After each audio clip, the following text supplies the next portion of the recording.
भजनागो मठच ना, हा भजनागो मठ. भगवंताने आपल्याला दिले इंद्रिय हात पाय कान, डोळे मुख बोलाया वचन, जनी तू जोडसी नारायण, मासे जीवा पण भवरोग, दिले इंद्रिय हात पाय कान. भगवंताने आपल्याला हा नर देह दिलाय, भगवंताने आपल्याला हात दिलेत. हात कशासाठी दिलेत बाबा? टाळी वाजवावी, गुढी उभारावी, टाळी वाजवावी, गुढी उभारावी, वाजते वाजवी, पंढरी वाजते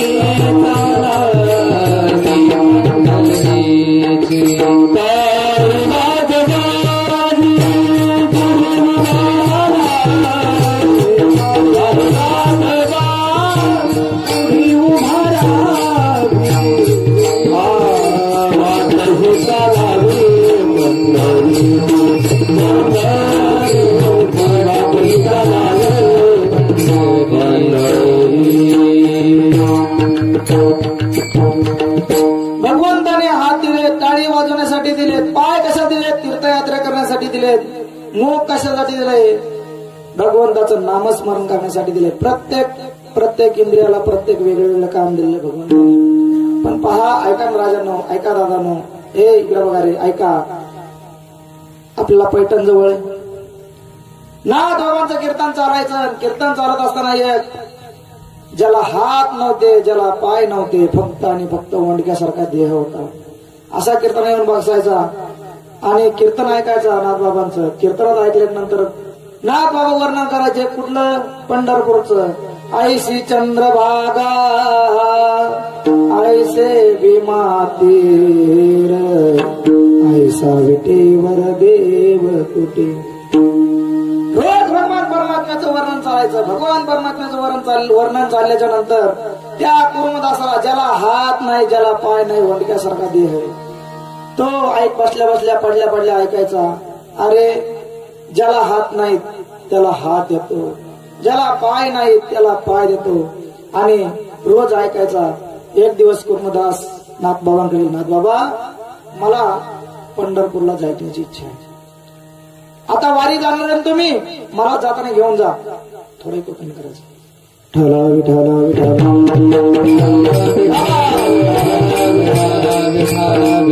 जात असताना मला घेऊन जा तुमच्या बरोबर. त्यावेळेस नाथ बाबा म्हणले, अरे आम्हाला हात आहेत, पाय आहेत, आम्हाला ताकद आहे, तरी आम्ही जाताना 2-4 वेळा तरी आजारी पडतो. आहेत ना बाबा? तुम्ही जातात नाही वारीला? आजारी पडतात नाही? आम्ही आजारी पडतो. तुझं कसं रे? त्यावेळेस त्याने सांगितलं, काय ना, भगवंतावर निष्ठा ठेवली. आणि तो सुद्धा लोटांगण घेत पंढरपूरला गेला.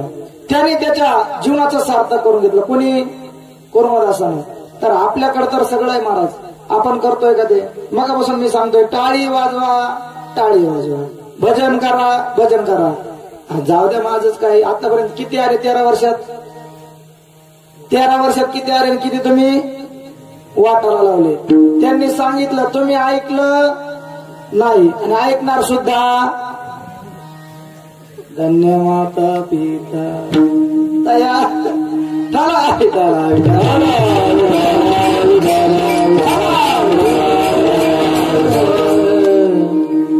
भगवंताने आपल्याला देह दिलाय. कशासाठी दिलाय? भगवंताने त्याचं नामस्मरण करण्यासाठी दिलाय, त्याचा दास बनण्यासाठी दिलाय. अरे, दास बनण्यासाठी दिलाय? हो महाराज, दास बनणं एवढं सोपं आहे का? दास बनणं म्हणजे चांगलं आहे का? पहा, काय काय ना दासात पण लय आनंद. आता आम्हाला पुण्याजवळ, येरवडाजवळ, तिथे एक आमचे महाराज होते येरवड्यात. महाराजांना म्हणलं, महाराज तुम्ही तिथं आहेत बाबा, मग तिथं कसं असतं बा? बंधन असतं का तुम्हाला? ते म्हणलं, हो असतं ना. कसं बंधन असतं? 10 जणांचे ग्रुप असतात. 9 जणांचा एक बॉस असतो, 10वा. असे 100 ग्रुप असतात. 100 ग्रुपच्या बॉसचा एक बॉस असतो. आणि मग मग तो खूप आनंदी, सगळ्यात मोठा जो बॉस आहे तो.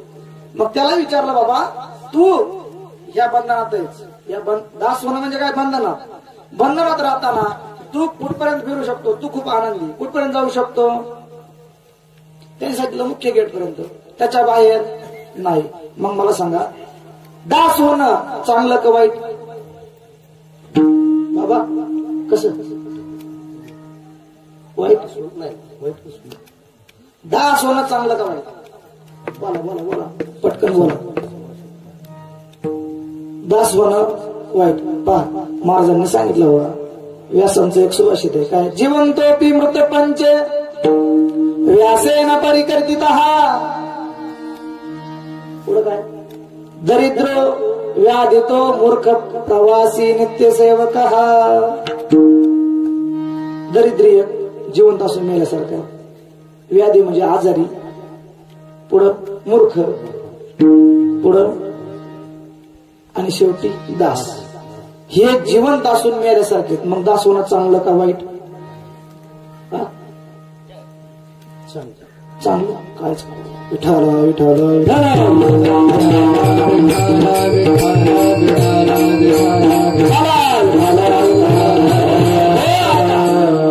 आता दासाचे पण दोन प्रकार आहेत.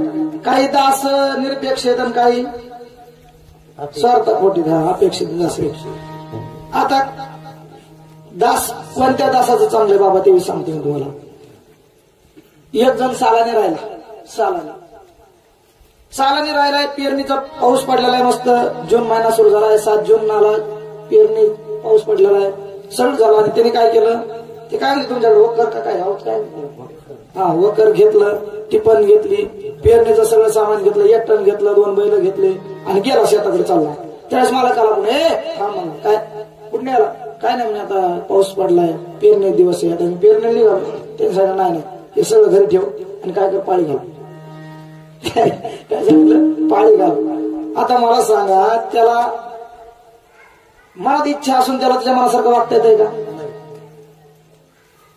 दास असून त्याला त्याच्या मनासारखं वागता येतंय का? नाही वागता येत. नाही. दास होणं चांगलं का वाईट? बाबा कसं भगवंताचं दास होणं चांगलं. विठायला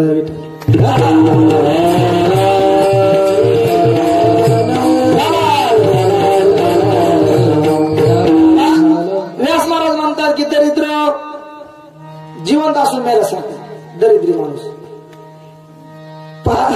एकदा काय झालं, दिवाळी आली आणि दिवाळीच्या वेळेस त्या दरिद्री माणसाला काय वाटलं, आता गोड गोड धोड पदार्थ खावा, मस्त गोड पदार्थ खावा म्हणल्याच्या नंतर काय केलं, तो घरी गेला, पत्नीला सांगितलं, म्हणलं आता दिवाळीत आपण काय करायचं, मस्त पैकी लाडू, करंजा, शंकरपाळे, अजून काय काय असेल ते असेल सगळं करायचं. बायकोने सांगितलं तुम्ही काय करा, पटकन जा दुकानात जाऊन काय करा, साखर घेऊन या 10 किलो साखर घेऊन याल्यानंतर पटकन हातपाय धुतले, कपडे घातले, गेल्यानंतर दुकानदार काय करा, मला 10 किलो साखर द्या.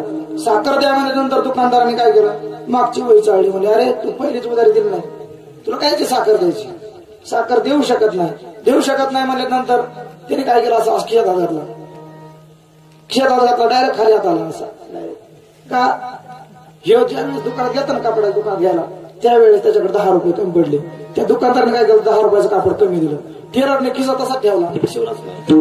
मग ज्याच्याकडे 10 रुपये घेण्यासाठी, म्हणजे 10 रुपयात कापड घेण्यासाठी तो दरिद्री, तो 10 किलो साखर घेईल का, नाही घेणार. मग त्याचं जीवन कसं आहे, जिवंत असून मेल्यासारखं की नाही. विठाला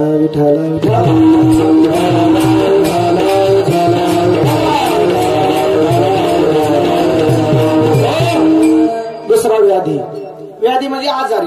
काय झालं, त्याच दिवाळीला त्याच गावचा चेअरमन कशाला म्हणते तुमच्याकडे, साखर कारखान्याचा चेअरमन, म्हणजे सोसायटीचे चेअरमन असते, पण आमच्याकडे साखर कारखान्याला नसते का, त्याला बी चेअरमन म्हणते.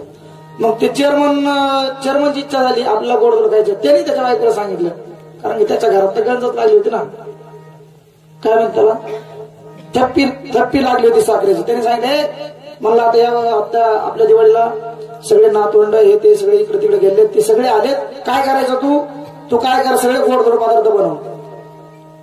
आणि चेअरमन बसले मस्त कॉटवर बसले, खाटावर बसले, फॅन लावलाय, कूलर लावलाय, मस्त छानपैकी बसलेले असताना चेअरमनला कूलर लावलंय, फॅन लावलंय, तरी बी काय एवढं घाम येऊ लागला, चक्रा येऊ लागल्या, कस्तरी होऊ लागलं.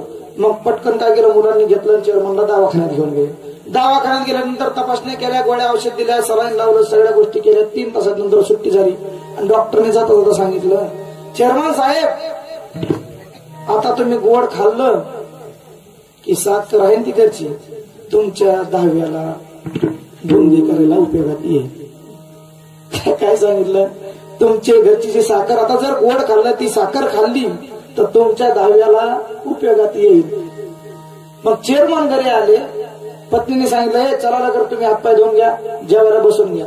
त्यांनी काय सांगितलं, मला आता गोड खायचं नाही, कारण की काय गोड खाल्ल्यानंतर त्यांना काय झालं, विषासमान आहे गोड, आता बरोबर आहे नाही. त्यामुळं व्याधी सुद्धा जिवंत असून मेल्यासारखा विठाला विठाला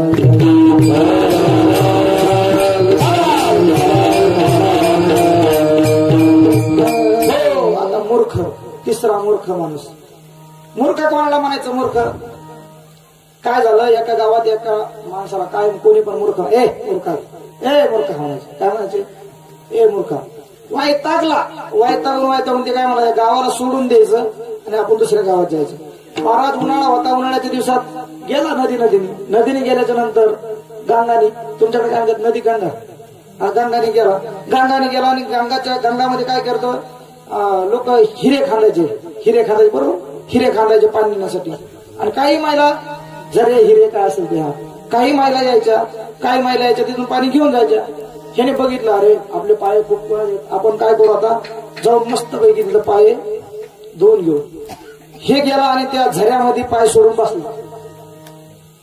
कोण, मूर्ख बसला, पाय सोडून बसला. आणि पाय सोडून बसल्याच्या नंतर काही महिला मंडळ आले, महिला मंडळ म्हणल्या, हे काय मूर्ख आहे रे, ह्याला कळत आहे की नाही, मूर्ख आहे म्हणल्यानंतर ते म्हणला, बाकीचं सगळं सोडा म्हणला, माझं नाव कोणी सांगितलं, माझं नाव कोणी सांगितलं म्हणतो मला. अरे त्याचे येडे चाळे, त्याचे मूर्ख कोणाचे चाळे, त्याला त्याच्या अवगुण लक्ष देत नाही त्याच्या. पण तू जिवंत असून कसं आहे, मेल्यासारखं काय का नाही, विठाला विठाला विठाला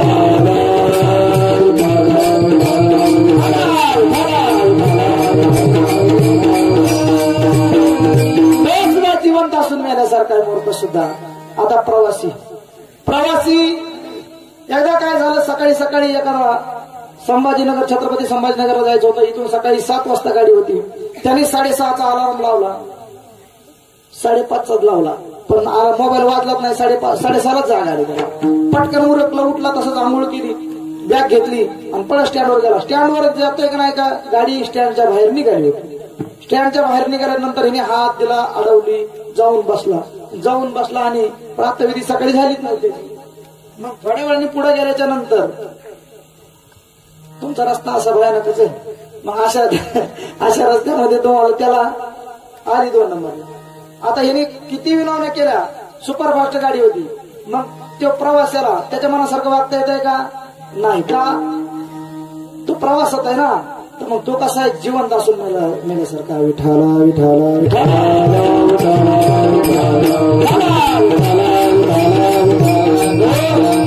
शेवटी राहिला आता नित्य सेवक.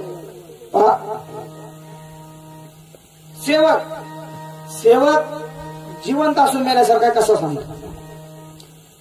सेवकाला मागाशी सांगितल्याप्रमाणे त्याच्या मनासारखं वागता येत नाही. पण ऐका, दुसरा सेवक, काही सेवक असे, सोनराच्या दुकानातला काही सेवक, एक सेवक होता, त्याने काय करायचं, मालकाचा विश्वास संपादन केला. तिजोरीच्या चाव्या असे त्याच्याकडे राहिल्या. आता त्याला दुःख आहे का काही नाही. तसंच आमच्या हनुमंतरायाने सुद्धा काय केलं, दास्यत्व केलं.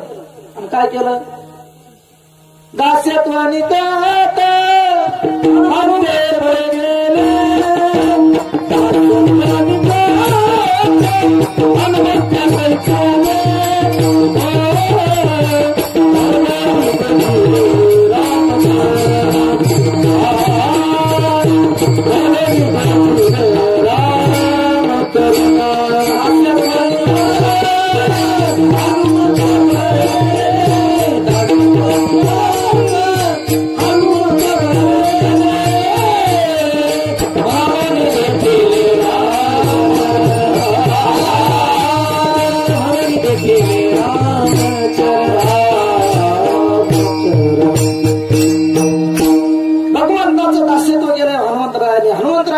केल्यानंतर काय झालं, म्हणून देखील रामचरण का भगवंताचा विश्वास संपादन केलाय. जसं त्या नोकरानं, जसं त्या सोनाराच्या दुकानातल्या नोकराने दासाने काय केलं, मालकाचा विश्वास संपादन केला. विश्वास संपादन केल्यावर काय होतं, विश्वास येतो करी स्वामीवरी सत्ता सकळ भोगिता होय त्याचे.